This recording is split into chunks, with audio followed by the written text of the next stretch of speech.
Olá, tudo bem? Meu nome é Eduardo Juan. Eu vou estar iniciando aqui a apresentação do nosso trabalho, que é do Caminhos, né, que é da clusterização. Vou estar apresentando um pouco do código que a gente fez e depois disso o Matheus irá dar continuidade da apresentação. Então esse aqui é o nosso código em Python. Tá? Vou deixar um pouquinho, ficar um pouco mais visível.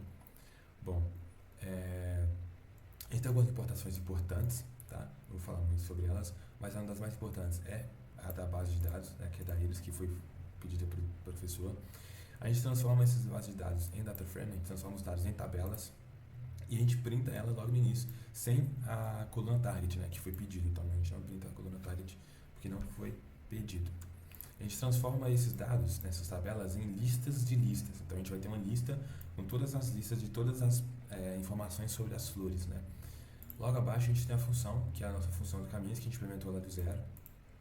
Nessa função faz o seguinte: a gente tem os dados, né, eu espero que é o seguinte, né, como parâmetro. A gente tem os dados, temos também esse K. O K representa a quantidade de grupos que a gente quer formar. Tá? E dentro da função a gente também tem um max iter, que é um iterador máximo que a gente vai utilizar para rodar o for mais externo, desculpa. Antes de falar dessa função, na verdade eu vou falar dela aqui, não tem problema não. A gente define alguns centroids aleatórios logo de início, então a gente pega alguns valores aleatórios para a quantidade de K. No início, foi pedido para a gente apresentar com K igual a 3 e K igual a 5.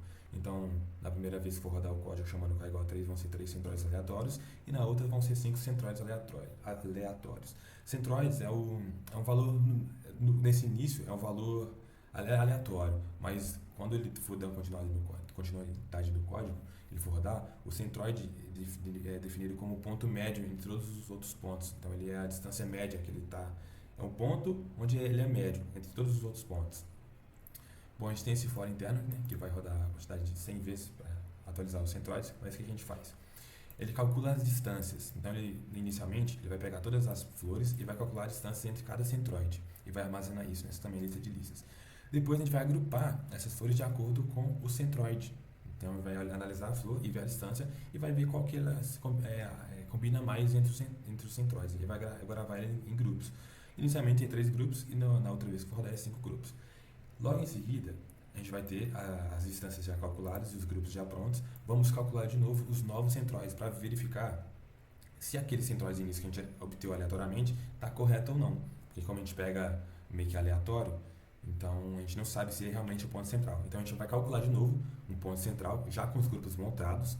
A gente calcula a média entre os dados que estão lá, né, das flores, e obtém novos centróides, né, agora com a média. Então a gente já tem uma média para saber. E caso esse centroide novo que foi calculado seja igual ao antigo, né, logo de início eu acho que seja muito difícil isso acontecer, mas pode ocorrer, a função ele para. Se for, ele para e retorna os grupos e os centroides. Se não, ele volta de novo e calcula tudo de novo, até com que os novos centroides que serem calculados sejam iguais aos centroides que já existem, ou seja, não tem mais modificações.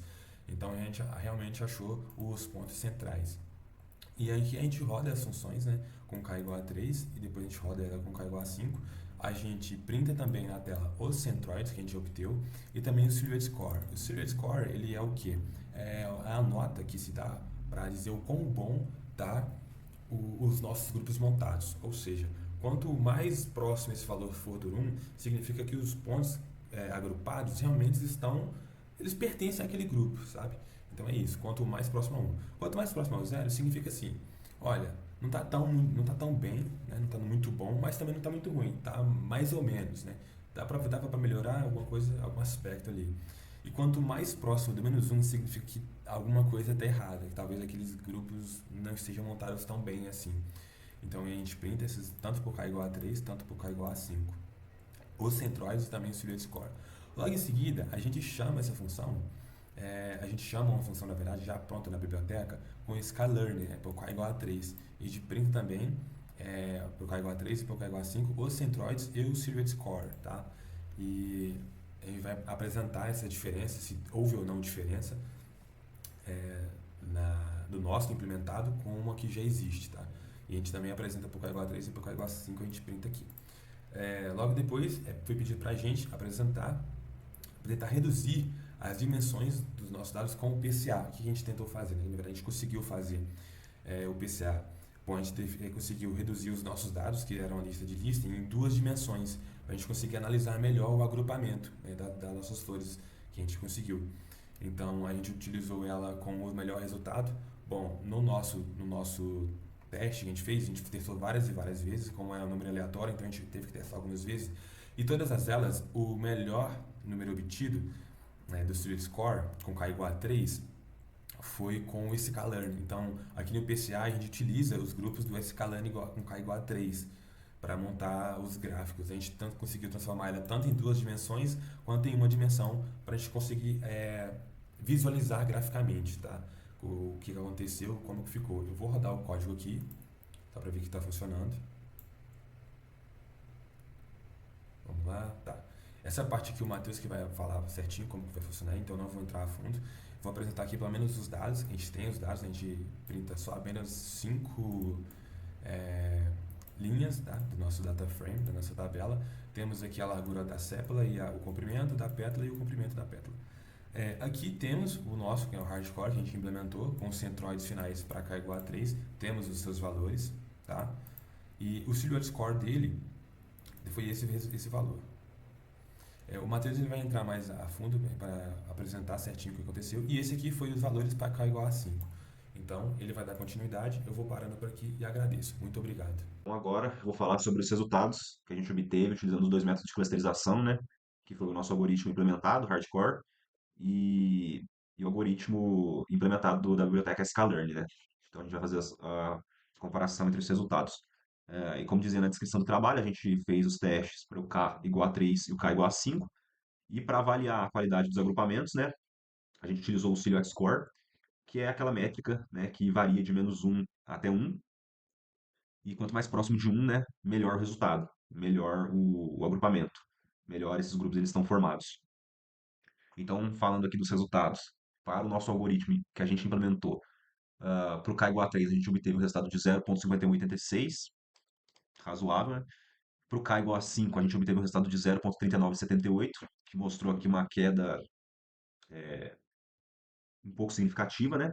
Significa que esses grupos eles ficaram menos definidos. E agora para o algoritmo do sklearn já implementado, para k igual a 3 a gente obteve 0,5512 e para k igual a 5 a gente obteve 0,4931. Mais uma vez teve uma queda aí utilizando o k igual a 5, né? O que mostra para a gente que 5 grupos não é uma boa escolha para esses dados, né? Ah,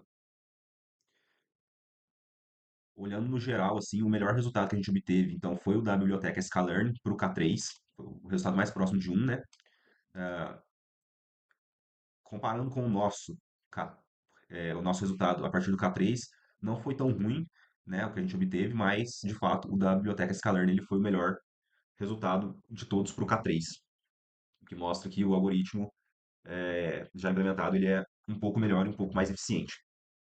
E agora, utilizando a técnica do PCA para visualização dos clusters, a gente fez os gráficos aqui em 2D e 1D, e a gente visualizando esses gráficos, né, a gente consegue ver, usando o K3, né, que os grupos formados com o K igual a 3, eles são bem separados, né? Principalmente o grupo 2, que se destaca do restante aqui, porque ele está bem separado.